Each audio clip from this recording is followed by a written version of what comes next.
We will now begin the 2005 problem, second problem in our test bank of, I believe, 11 questions. So we have this circuit. It has resistors R1 and R2. Now we have an inductor, and we're going to close the switch. And we want to determine the current through R1 immediately after the switch is closed. What's interesting about this is going to actually be sort of a reverse of the problem that we had here, where at time equals 0, the capacitor behaves like a wire, and at time equals infinity, it acts like a brake. Well, with inductors, the reverse is true. At time equals 0, the current through the resistor is going to be determined by this battery, R1, R2, and this inductor actually acts like a brake. So what we can actually say is that the current through resistor 1, I'll just go ahead and write that here, through R1, the current is going to equal the total battery EMF divided by R1 plus R2. Again, the reason being, the inductor acts like a brake. We have R1 and R2 in series. Now it says determine the magnitude of the initial rate of change of current, di dt, in the inductor. Well, this is actually just a tricky way of noting that the inductor is in parallel with R2. So, what does that mean? It means that the voltage across the inductor equals the voltage across R2 because they're in parallel. So let's get the voltage across R2 as I times R2. And that current is the EMF over R1 plus R2, because that's the current through the resistor, times R2. Okay, so now we know that the EMF across the inductor is the EMF times, or the voltage across the inductor is EMF times R2 divided by R1 plus R2. And remember, EMF just means voltage of the battery. I'm just using that letter E because they say EMF. So EMF times R2 over R1 plus R2 is the voltage across the inductor, because that's the voltage across R2.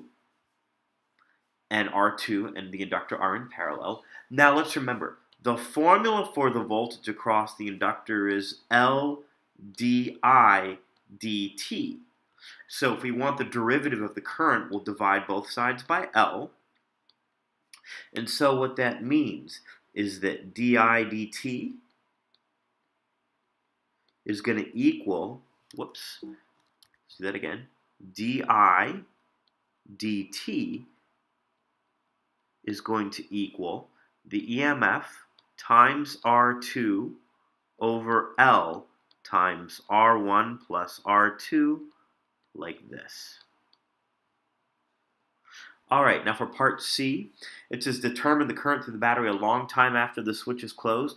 Well, a long time after the switch is closed, the inductor behaves as a wire. So for part C, I'm just going to redraw the circuit like this, with the EMF here. Then we can draw R1, we can draw R2, and then we can draw this wire here representing the inductor. So what's happening is we have R1 here, R2 here, and like in our previous problem with the capacitor in part A, where the capacitor acted like a wire at time equals 0, well, at time equals infinity, the inductor acts like a wire. So what's going to happen is the current is only going to go through R1. It's going to skip R2, go through the inductor that's behaving like a wire, and go back into the battery. So in part C, the EMF is the current through the battery is going to equal the voltage of battery divided by plain old R1. All right, now it says determine the current through the, okay, so now it says sketch a graph of the current through the battery as a function of time. So here we go. We're going to start off with our current equaling EMF over R1 plus R2, all the way up to the EMF over R1. And so we end up getting a current that looks like this. It just sort of reaches that limit as time goes on. Now for part E, it says determine the voltage across resistor 2 just after the switch has been opened. So let's be really careful. Here, we have, again, the current going through R1 is, so let's back up a little bit.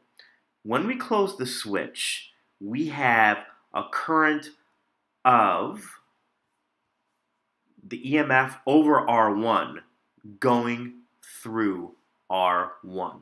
And let's be clear, after a long amount of time, the inductor behaves as a wire, so this current here is equal to the EMF divided by R1. And it completely skips the resistor and goes back into the battery.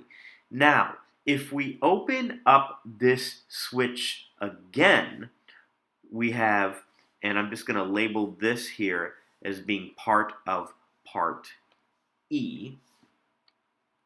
Sorry.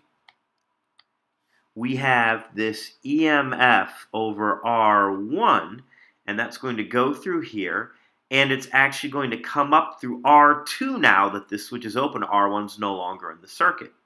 So what that tells us is that the current through R2 is going to be the EMF over R1. So the voltage across R2 is going to equal I2 times R2. So that's going to be the EMF times R2 divided by R1. Again, when we turn that switch on, the current remains continuous. It doesn't change, and so that changes the voltage across R2. So that wraps up the second free response question.